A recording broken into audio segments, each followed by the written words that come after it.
Now, since I had a light setup already prepared for this scene, it was fairly easy. So the main light source is coming from above, and we also have our emit material already set up for the glowing lines in the character. So we already have a good base for compositing.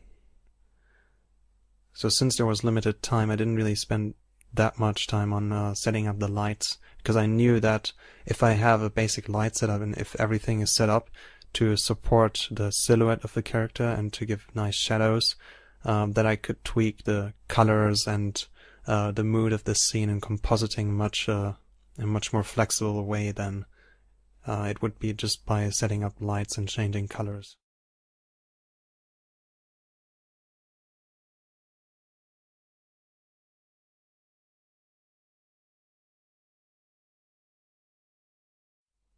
So here I'm just tweaking the light that is coming from below,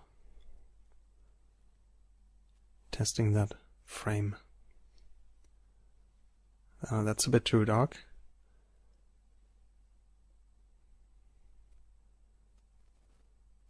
So here I'm just setting up the depth of field again. I wanted the depth of field to be fairly shallow in this case, since it's a very long lens. So now I'm just setting up this window as a compositor again. I just duplicated it, and I get rid of my action editor and join all the windows that I don't need.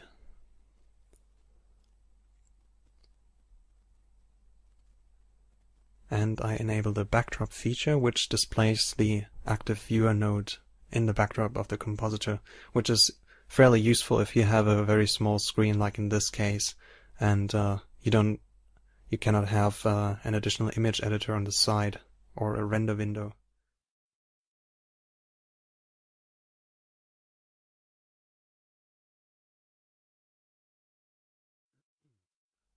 So first I'm adding some RGB curves just to adjust the color and see how much I still have to tweak the lighting, or if I can get away with what I have so far.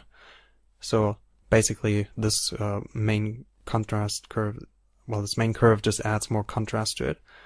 And here again I just add a second one just to mask out the really bright parts by using this very sharp curve.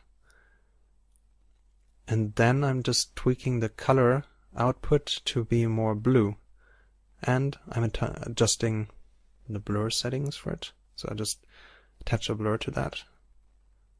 And I group those nodes by selecting them and holding down Ctrl G, which is pretty useful because you can use that node tree as much as you like in that scene, and you can also append it to other scenes.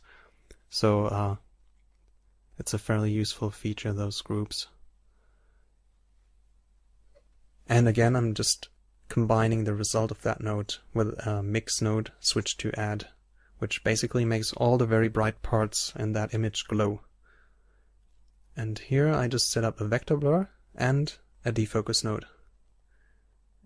Again, any f-stop value that is smaller than 128 will give you depth of field. In this case, since f-stop is really small, the depth of field will be really shallow, which is what I wanted, but it was a bit too strong, so that's why I changed it here in this case. I also had some issues with the background bleeding into the shot, so I adjusted the BT threshold.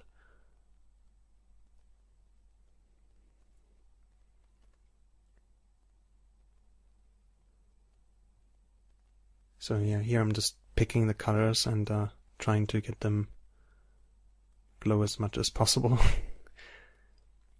And here I just tweak the main basic colors. I dial back the saturation of that shot, and I color the shot basically just by adjusting those RGB curves.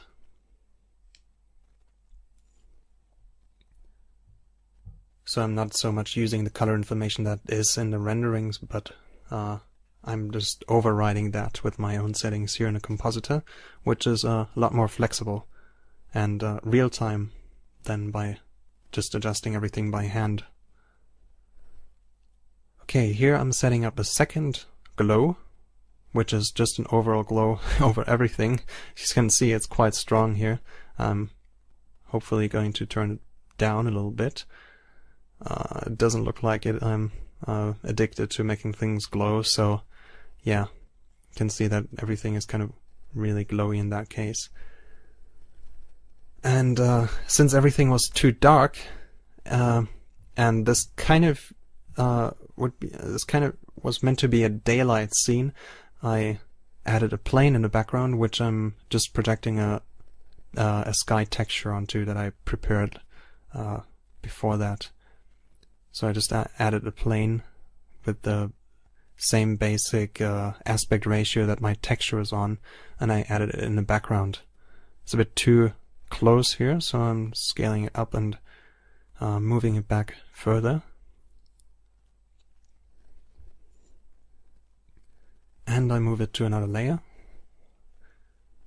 just to see how it looks like. And yeah, since I had auto key on here and something went wrong, it got moved, so I just had to delete that IPO. So yeah, I just assign a basic material, backdrop, switch it to shadeless, and add a new image texture to it. And I add the texture called Sky1 TGA that you can also find in your DVD.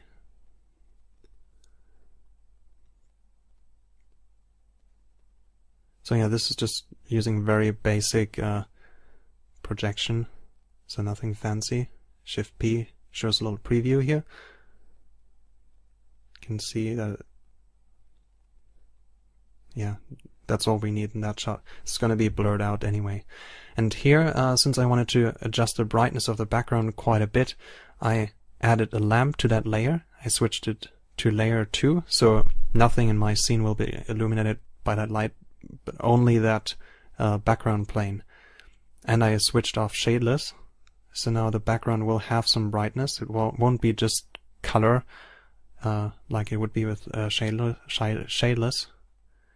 In this case, it can actually blow out, which basically means that the color values can be brighter than just basic bright white color, which is really helpful for the compositor.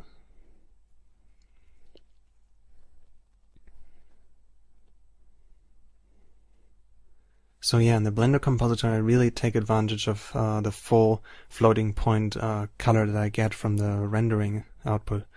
I use it quite a lot to mask out things.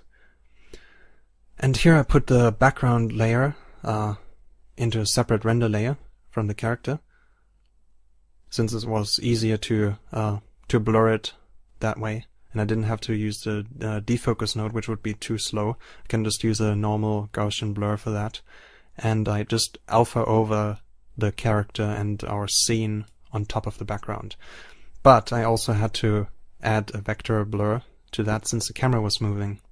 So yeah, if you have a background separate from your foreground and the camera is moving, then don't forget to add a vector blur, because if you don't do that, you can get strobing, which doesn't look that nice. If the camera is not moving that fast, you can probably get away with it. Also when the background is blurred quite a bit. But yeah, now I just blur that background and add my alpha over node, and I put the character in front of the background. And then I output everything into my glow or image processing node here, which is in this case the hue saturation and my neon group.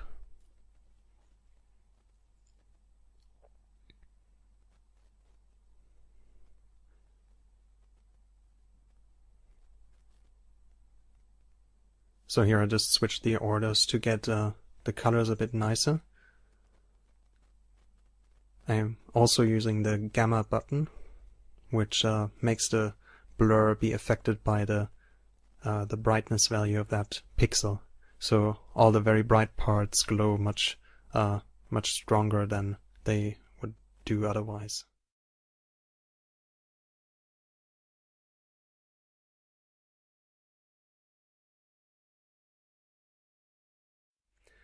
Okay, now I just noticed that there's too much, yeah, the shot is basically too dark. so I had to adjust the light a little bit that is coming down from the front, because you can only do so much in the compositor. I mean, you still have to adjust your lights fitting to your shot. And here I'm just adjusting the contrast a little bit. Usually film footage or photographic material is more contrasty than say video, so that's what I try to mimic here by just giving more contrast to everything.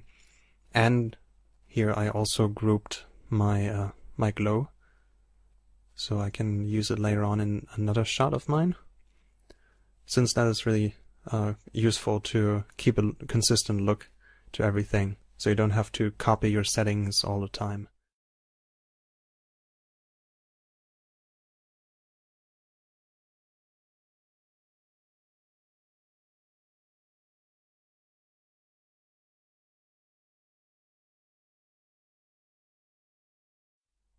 Yeah, now I just got rid of the hue saturation node because I figured I want to have more color in this shot. It was a bit too monochromatic, so now it's a bit more colorful and a bit more green. Not too green like now, but yeah, it was getting a bit too boring for me. Usually some color is still good, especially to separate highlights and shadows, which is really hard to do by just using lights. I mean, you can do it, but it takes you a lot of time. You have to tweak and re-render and tweak and re-render. So that's why I prefer doing this kind of stuff in a compositor, because it's very interactive.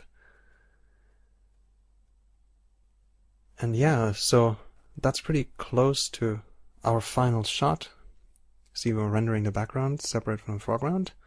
It's very green. It's a nice separation between blue and green here, like that. But the glow lines are a bit too strong, so I'm just dialing that back a little bit.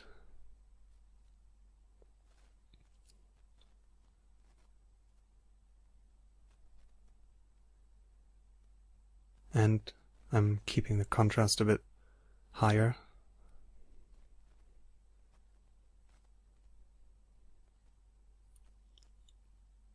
In this case, it's when you have so many nodes, it's good to have additional viewer nodes in your screen that you can just plug into everything and see how the settings look on each on their own. So yeah, I think now we're finished.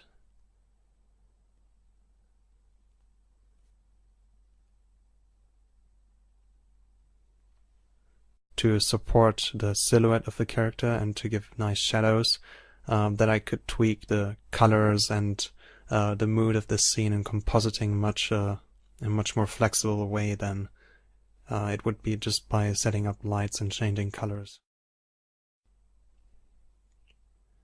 Now, since I had a light setup already prepared for this scene, it was fairly easy. So the main light source is coming from above, and we also have our emit material already set up for the glowing lines in that frame. That's a bit too dark.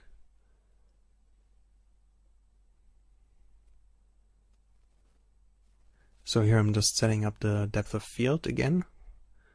I wanted the depth of field to be a character, so we already have a good base for compositing.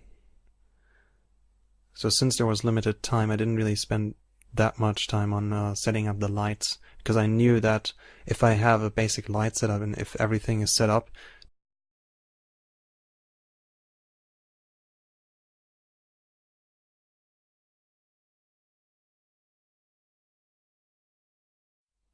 so here I'm just tweaking the light that is coming from below.